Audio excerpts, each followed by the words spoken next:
Team electro দুটো টিমের কাছে কিন্তু সার্কেল অ্যাডভান্টেজ রয়েছে। ইলেকট্রো সর্বপ্রথম গিয়ে আক্রমণ করার সিদ্ধান্ত নিয়েছে। সাজিদ সেকেন্ড ডাউন, এক্সট্রোব সাজিদকে নক করবেন। এইবার পুশিং করার সিদ্ধান্ত নিয়েছে নীল।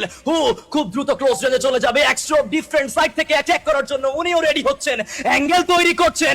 হ্যারি সেকেন্ড ডাউন, শাফিনকেও করা হয়েছে নক। আইজেনের counter, but who is here and it's a 1v3 from the side of who.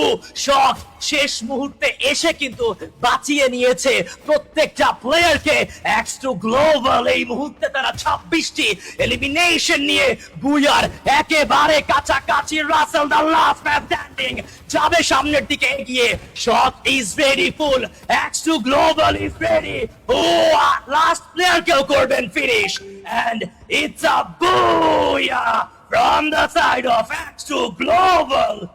Outstanding comeback, যে কামব্যাকের প্রয়োজন ছিল X2 গ্লোবালের।